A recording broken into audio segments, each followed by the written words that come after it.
Son siège s'est arraché du plancher et l'a écrasé contre le toit.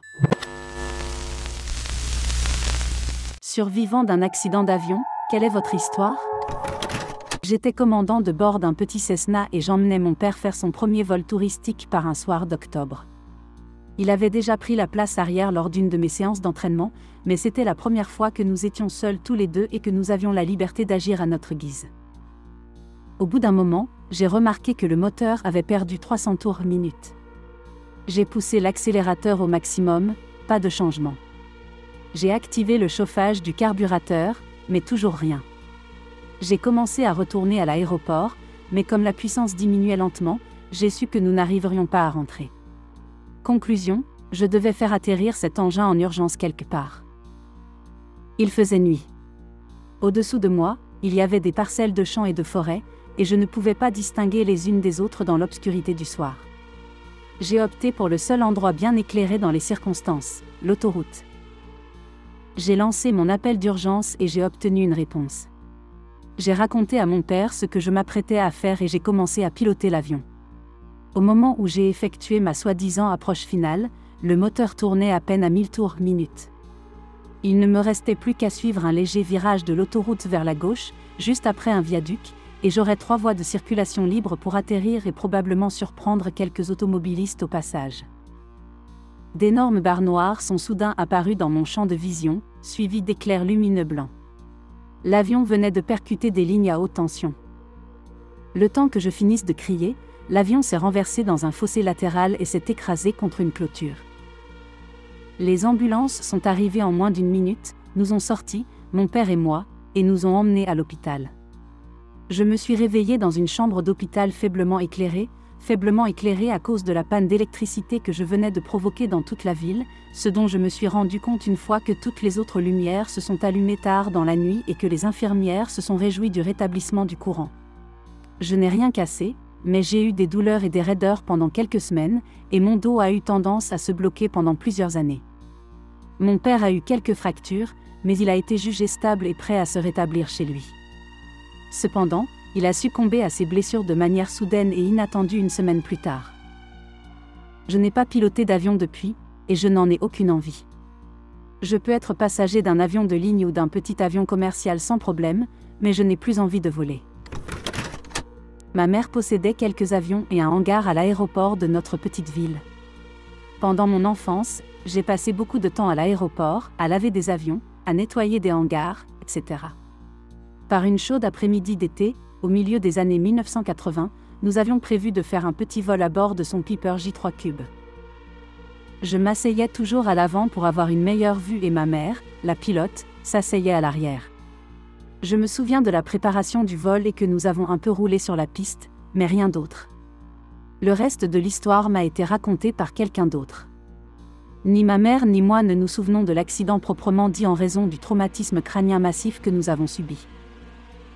Mais ce que j'ai entendu de la famille et des ambulanciers qui sont arrivés sur les lieux, c'est qu'au décollage, la partie la plus dangereuse de tout vol, à mon avis, nous avons perdu de la puissance. Le moteur s'est arrêté, sans que l'on sache vraiment pourquoi. Avec une vitesse relativement faible et l'absence de poussée du moteur, nous sommes passés d'une belle machine volante à une brique, assez rapidement. Nous sommes tombés comme une brique et avons heurté le sol. Les ambulanciers qui sont arrivés sur les lieux pensaient que nous étions morts.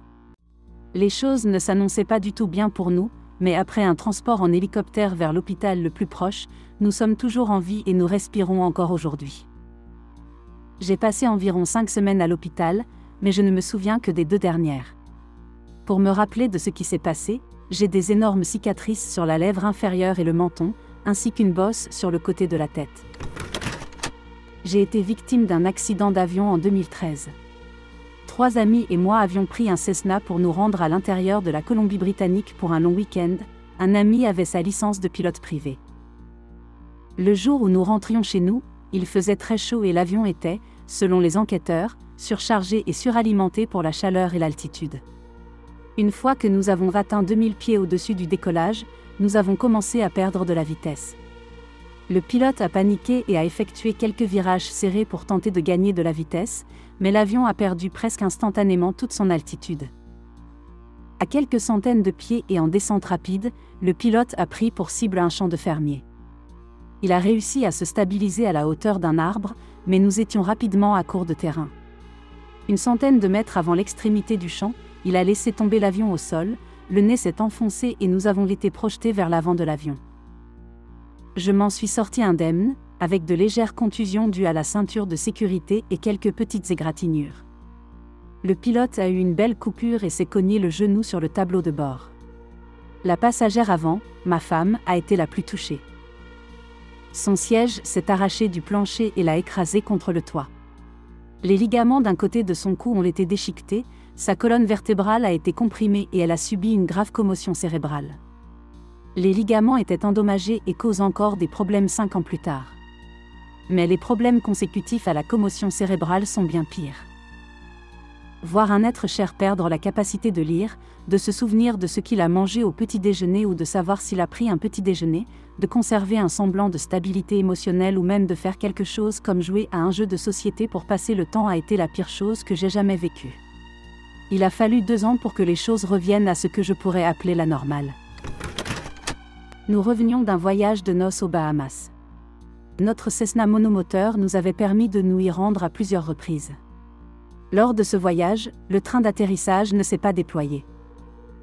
Après toutes ces tentatives, et alors que le carburant était dangereusement bas, nous n'avons pas eu d'autre choix que d'effectuer un atterrissage d'urgence sans le train. C'était terrifiant. L'instant où l'on touche le sol et où l'on entend le métal grincer sur l'asphalte, les étincelles jaillir et l'hélice se recroqueviller est quelque chose que je ne souhaite à personne. Tout le monde s'en est sorti avec des blessures légères, et nous avons toujours l'hélice dans notre jardin. Ce n'était pas vraiment un accident d'avion, mais j'étais à bord d'un avion qui a dû faire un atterrissage sans les roues. J'avais environ 8 ans et je volais en solo. Il y avait toujours un membre de l'équipage avec moi et ils étaient formidables. Nous nous approchions de l'aéroport lorsqu'une odeur de caoutchouc brûlé a envahi l'avion, suivie d'une épaisse fumée noire.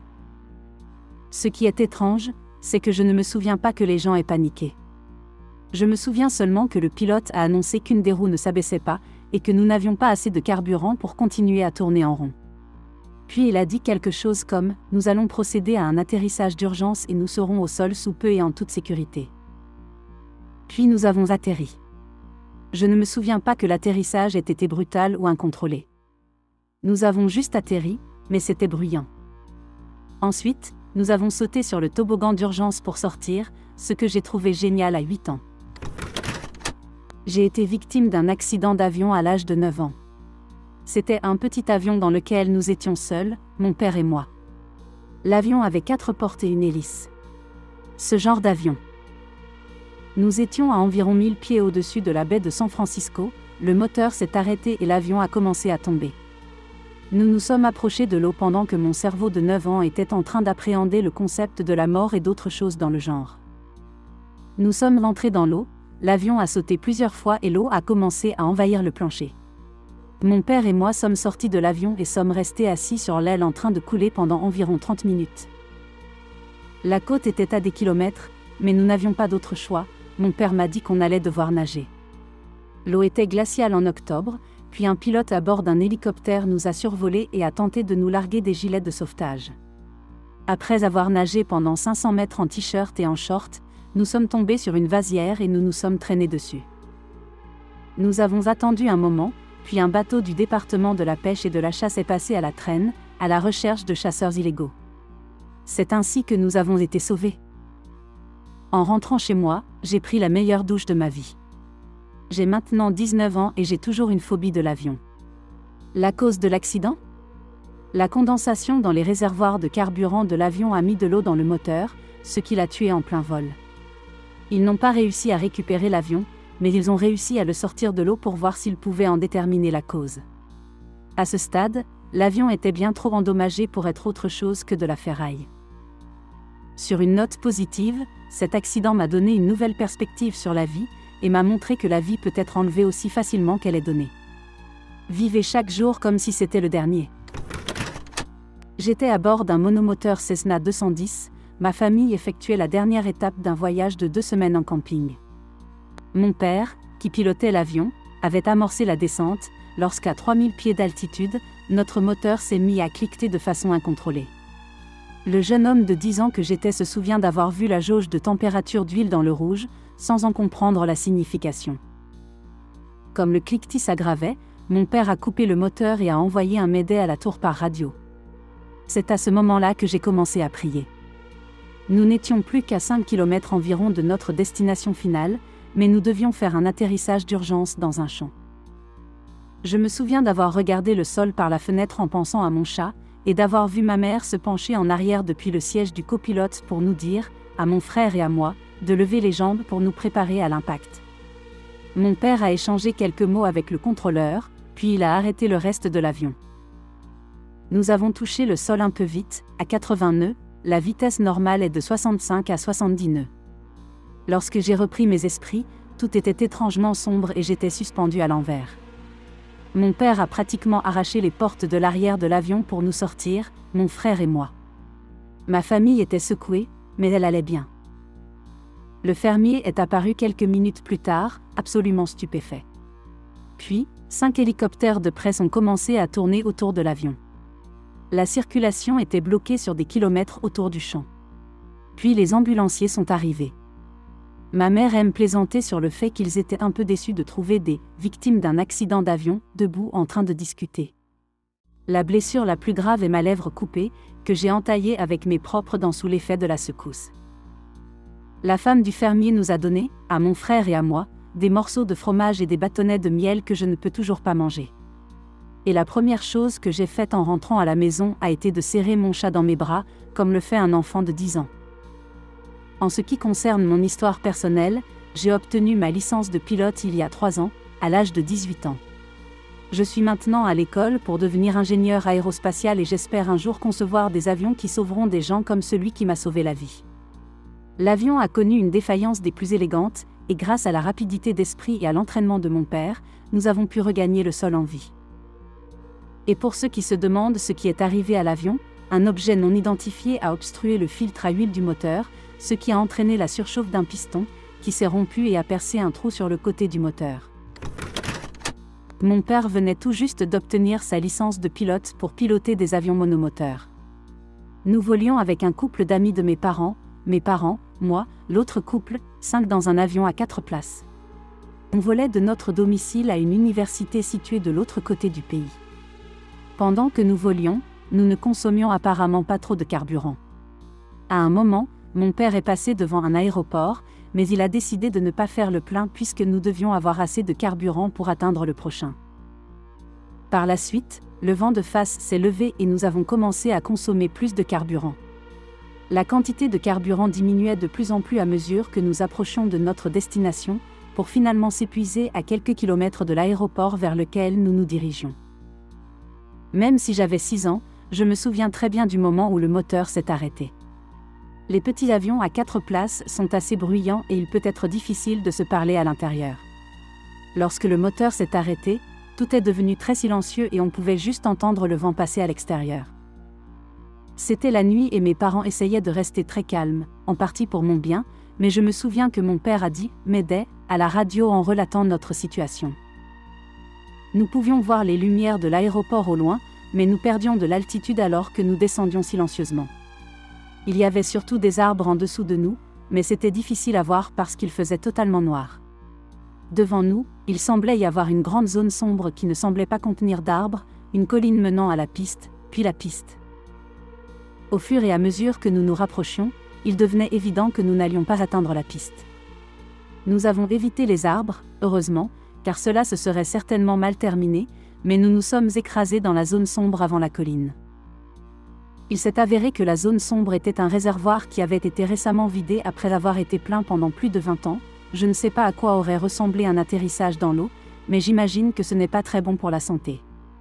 Au lieu de l'eau, il y avait environ 2 pieds de boue et l'avion s'est enfoncé dans la boue lorsque nous avons atterri.